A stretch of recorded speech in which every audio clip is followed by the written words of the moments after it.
All right, fans, we hope you enjoyed that look back at 1 year with IPW on UPN. Fans, we know you enjoyed it. You got to see the likes of Mike Sullivan, the Shane brothers, Agent Steel, Naphtali, and many, many more. Not to mention all the great guys on our roster you didn't get to see there. You can check them out coming up here in the future at the Florida WrestlePlex. That was just a small sample of some of the action that takes place at the Florida WrestlePlex, the best home for professional wrestling in the business today. But right now, we got Naphtali, who has been chasing the IPW Cruiserweight title for 4 years running. He went after Jet Jaguar, he went after Sejan Akif, Mike Quackenbush, everybody that held the gold here in IPW. Naphtali took his shot, and he came away unsuccessful. He has held the IPW tag team titles on several occasions with a tag team partner he had to carry on his back. This is the epitome. This is the crossroads of his career. This is where Naphtali has got to step up. The main event, and coming out first, your challenger, Naphtali, the man that's been going after this Florida Unified Cruiserweight title for going on 4 years now. He hopes to get some singles gold finally here in IPW. And here comes your champion, Justice.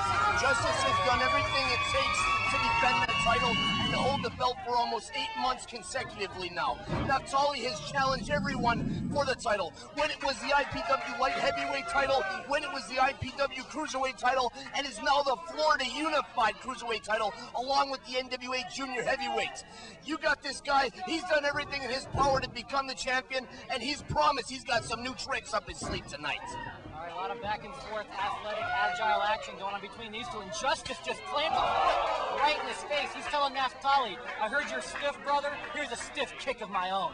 Both these wrestlers faced one of the so-called best indie wrestlers on the scene today, Loki, in the past 2 months. Both of them went in there, absolutely beat the piss out of this so-called star. He didn't want to cooperate. He wanted to come in here and play superstar. They showed him what Florida's all about. Naphtali lays a wicked kick right to the face of Justice, and he says, that one's for you, Loki. So that's a dangerous, dangerous maneuver. Naphtali actually wrestling with a torn tendon in his foot because of maneuvers such as that, but he was not going to let that take away from his chance to get that gold. He's been a tag team champion on many occasions, but there's nothing like being able to go out there on your own and walk away with that gold. These guys, there's a big problem as far as I'm concerned when it comes to guys that are trying to one-up each other. What sense does it make to keep trading kicks to each other's head? It's like standing there toe-to-toe in a boxing match and absolutely bashing each other's brains in. But you see Naphtali, he puts him in the tree of woe and levels him with a knee right to the midsection. But like I was saying, what good does it do to basically beat each other senseless in the first couple minutes of the match? Stamina, conditioning, everything you've done to study for this match goes out the window when your marbles are knocked loose right in the beginning, Aaron. Okay, what Justice seems to do this in most all of his matches. Naphtali knows that in order to keep up, he has to play Justice's game, or Justice will take advantage of you more, just like he has with so many others. Low-key, Livewire, Jarrell Clark. He has been absolutely dominating, but now he's taking a breather with Naphtali's chair in the corner. Naphtali thinks he's coming in here and he's going to pull some funny gimmick like Look at that. He thinks he's going to get over on Justice, and he gets backdropped by Justice, who's sitting in a folding chair. Naphtali, turnabout is fair play. You're not going to get over on Justice. Naphtali misses with the kick. Oh, another McGroin shot. We seem to see those quite a bit here in IPW, if not in the entire wrestling world here in the year 2002. Nothing is out of bounds, nothing is off limits, except possibly sitting in the middle of the ring like these two are doing. And Naphtali turns around and applies a rear chin lock as Justice sits in the chair. What is Justice thinking? I think he's just playing mind games with Naphtali, but that's not going to work as he comes in into a huge flip right back into a side headlock once again. Oh my God! Naphtali trying to springboard off the ropes twice there in an inverted style, but both times it backfires on him, and Justice able to take over. I tell you what, Justice came in, he was not that heralded when he came in and beat Jaguar for this title, but as I said, he's been totally dominant ever since. These guys have used this chair in more ways than I've ever seen. Justice sets up the chair, obviously had something in mind to use on Naphtali. Naphtali runs across the ring, springboards off the chair, and nails it with a knee right to the side of the head. These guys are absolutely beating the hell out of each other. And they're, what are they doing, Aaron? Okay, Naphtali brought that chair in the ring originally. That's his game, mixing the hardcore with the cruiserweight action. But Justice has studied his opponent, and he's taking advantage of Naphtali with that chair. Naphtali might want to rethink the way he's going about this match if he wants a chance at this belt. You see the martial arts background of Justice coming into play, and he comes in with some sort of bicycle kick right to the top of the head of Naftali, which absolutely stuns the contender. He comes in there, again, Naftali, he's not known for his martial arts background, but he comes in with some palm thrusts right to the chest of Justice, and I think that means he's setting him up for that big heart punch. He might be setting him up for the heart punch.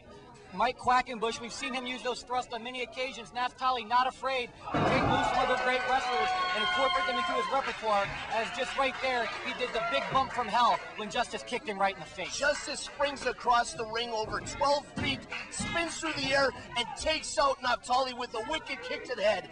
Justice and Naftali are both being recruited by Big Japan Pro Wrestling. They've got their eyes on these two competitors. IPW don't want to let them go, but if they can go to the land of the rising sun and make a name for themselves, just like ODD, we're going to send them there with our best. Looks like he's going for the 450 right here, one of his finishing maneuvers. Oh, and he nails it. This should be it. 1, 2. Oh, El Masco aficionado paying close attention to the feet on the ropes. You're not going to take out dragging his carcass to the middle of the ring. He's got the presence of mind to know where he's at every single point of the match. Naftali always thinking. To it, Naftali, great job putting his foot up on the rope there, or his hand, or whatever it was. I didn't quite see. But let me tell you something. Naftali, if he'd been in the center of the ring, I don't think he was kicking out of that one. He got a second chance of life here against Justice. He did get a second chance, but again, it's that presence of mind to know where it is at all times. Oh, he goes for it. It's like a huge reverse senton of sorts. He misses by about a mile. Lucky he didn't break his own neck, but then he fires back with a kick to the top of the head of his own, and one more to the side of the cranium, and then he goes to the work on his midsection. These guys got more kicks. I'll tell you what, one of those kicks to me, Aaron, it might actually sting me a little bit. Yeah, it might knock you out, as we've seen here on several occasions. Naftali and you have quite a history. You're possibly the very reason he hasn't held this title in the past, but the reason he's not holding it at this moment is because he just got clotheslined to the canvas by your champion. Yeah, obviously you missed the fact that he had him set up for the hard punch, but Justice reverses it, whips him in, and clotheslines him right out of his boots. If he would have got hard punched, that would have been absolutely the end for Justice. All right, Heart Punch has been winning lots and lots of matches for Naftali here lately, but Justice smartly able to avoid it thus far. And oh, here it comes into play again. No, Naftali able to keep his balance, and he doesn't take the huge bump on the ramp like we've seen here so much. Oh, big diving spear over the top rope, laying out Justice, and if Naftali can capitalize, he could hold that singles title. Naftali has held the FOW Cruiserweight Championship. He's held the IPW Tag Team Championship on multiple occasions, but this is what he's been chasing after. This is the crown jewel. What the hell are you talking about, Aaron? Where are you today? Are you even watching these matches? I'm just too excited, Ron Nemi, watching our recap from earlier on. I just want to see what's going to happen here between these two guys. Can Naftali finally win this belt? This might be his last shot. He just gets hit with the form of a Hurricane Rana, which basically Justice drove him head first right into the mat. But again, Naftali, you can never count this guy out. Here he comes back. He digs down from somewhere. He finds something. Comes back, sets the chair right in the corner. El Masco aficionado speaks in his foreign tongue, and I have no idea what he said, but it didn't help Justice one bit. I tell you, El Masco aficionado and a couple of those counts seemed like he might have been favoring Justice just a little bit, but Naftali has not been affected thus far. Well, I was going to say he was in control, then he wasn't, now he is again. These two guys just going back and forth. I think whoever just gets one lucky big shot in is going to come out the winner in this match. Again, they have a counter for every counter. Again, you see these guys, every time you think it's finished, it's about 115 degrees in the Florida Wrestleplex. They've been going for well over 20 minutes at this point, but they can't seem to finish the other one off. And Justice resorts to absolutely kicking the hell out of Naftali, who fires back with a right of his own. And they're getting kicks right into the back there. Like you said, Ronnie, these two guys have got to be worn down by these kicks. Justice avoided one of Naftali's kicks, avoids it. Oh, Naftali down two! That's three! Yes! Big congratulations going out to Naftali. Finally getting that singles gold around his waist. But fans, I have to tell you, we want to thank each and every one of you for making IPW the success it is today from the bottom of our hearts. Thank you.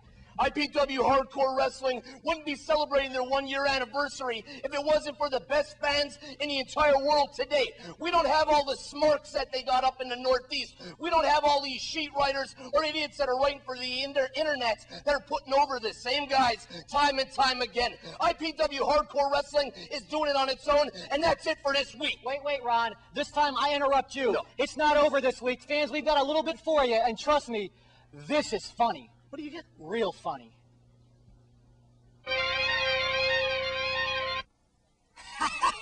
Look at Where that. did you get that? Is that the homecoming queen?